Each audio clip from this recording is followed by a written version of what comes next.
Oh no, dude, this wasn't this wasn't white. This, there. Dice rolls is not the actual problem in this set. For the record, the actual problem in this set is the fact that it requires a lot of physical activities in the other colors that we didn't actually show off. And honestly, we showed off most of what red and blue want to do for this set. Not actually black, but yeah. Well then, I don't want to go into the second round. Okay.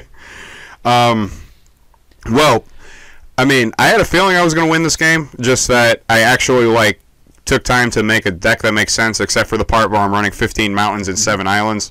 That turned out to be my undoing towards the latter portion of the game when I was trying to cast blue spells like the goddamn chicken. But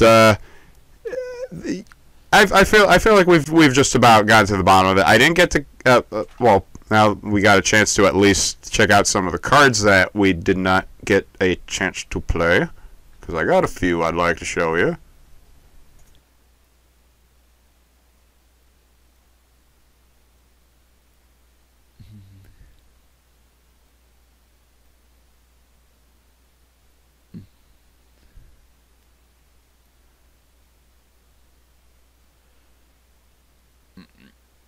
And of course, Paper Tiger.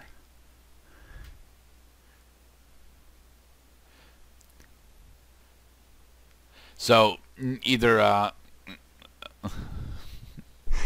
Well, yes, on the subject on the subject of cards that did not quite make it. One of them was Poultrygeist, Organ Harvest, Strategy Schmategy, Denied.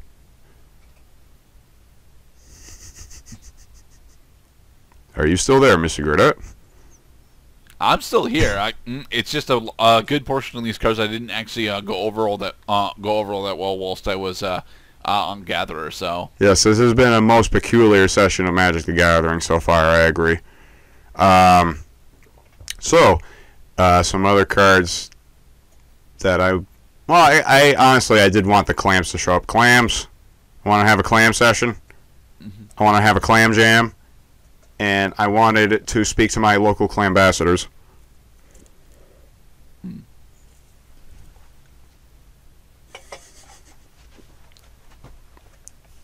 Honestly, Clambassadors is a card that I wasn't ever going to run, but I think Clam I Am is actually really good. Specifically because there's a lot of dice rerolls in this set.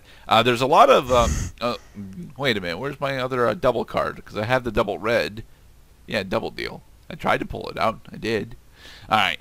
But yeah, there's a full cycle of the rock paper scissors artifact creatures, which are relatively nice. There's a full cycle on double deal. Each color gets their own chicken. Sadly, blue's the only one that gets the clam cards, which is really sad because clam session's actually really good. It is good, and I mean, if we actually did go to game 2, I might have had a chance to show, what was my answer to the problem of I have to keep singing a song every turn, and at least one of the 6 words or more that I sing must be the word that I declare, and the word I was going to pick was life. There are a lot of songs that use life as a word. That's life, and that's what all the people say.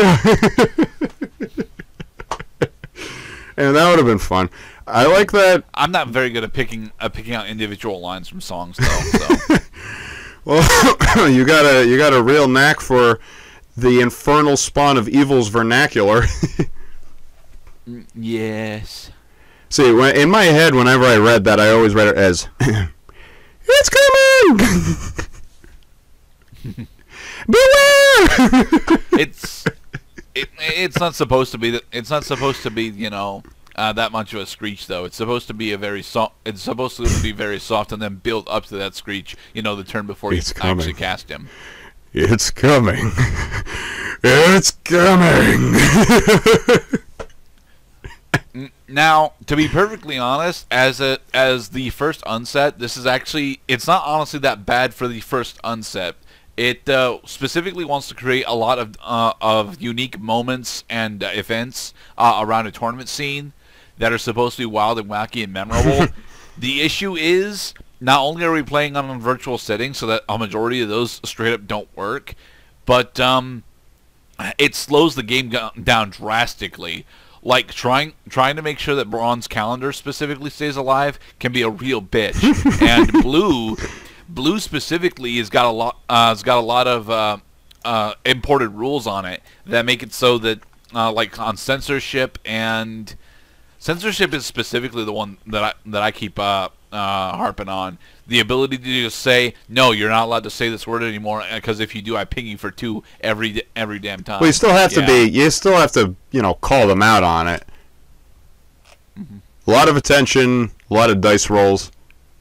I really wish that Cockatrice had just made 6 the default number, because okay, so they made a D20 because Dungeons and Dragons use it to determine who goes first. That's fine for games that actually use D20s. I guess Magic the Gathering will count too, because you use D20s for your life counter, and as soon as the dice rolls over, you make it your life counter. I get it. I just wish that I did not have to keep changing the default preferences. It's one button. Hell, it's even less than one button for you, because you get to hotkey it. I have to actually do the right click, move over to roll die, and then hit 6 on my keyboard and then enter. Ugh. Well, yeah, me too. Except for the part where I use a keyboard, because my keyboard's actually behind me. I got a question for you, Mr. Greta. Did you run 2 Goblin Tutors? Yes, I did. Okay, just making sure. Because that is important. Because one of the abilities literally is just get another Goblin Tutor from your deck. Yep. Honestly, a lot of the die rolls aren't actually 50-50s. They're about 2/3 good. Yeah, sometimes even more than that. The probabilities are definitely skewed one way or the other. Urza Science Fair Project is a good example. Spark Fiend is a good example. Jalen Grifter, well, I mean, again, Jalen Grifter is not supposed to be dice roll driven. He's supposed to be prestidigitation fueled, but we can't do that without cameras or without having people in person with whom we can play. So you got your Goblin Bookie standing by just in case you get a bad dice roll. And no, the good thing is that most of the time you'll get a good dice roll.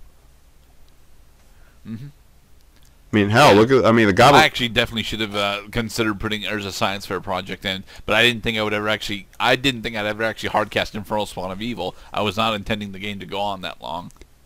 But it's coming. It is coming, but I was hoping to just continuously ping you for 1 over and over again, and it's why I didn't fold out earlier, because I'm running 2 of almost everything, so I was hoping to just draw into my other one, but without actually succeeding on Goblin Tutor, I didn't have the Excel to get into my second one. Yeah. It is hard to anticipate how long these games can go. I didn't think that one match was going to go. I didn't think that one game was going to go for over a half hour, but I guess that's what happens when you're just fighting with the controls of an online-driven system.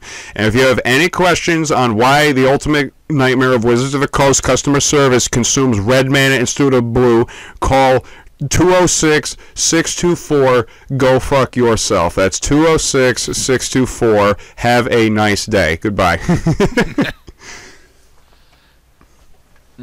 Alright, so this has been us exploring the Unglued set. Honestly, I don't like this set, but that's mostly because it is very gimmick heavy without actual positive reason to use those gimmicks, and given the way that we're playing it, we can't actually utilize those gimmicks. There's a Blacker Lotus in this set that you have to destroy in order to use. So like, what the hell, game? How do we build our decks with that? It's the Blackest Lotus, blacker than the Blackest Lotus times infinity. Yeah. Be safe, everybody. Peace out, y'all. Thanks for watching.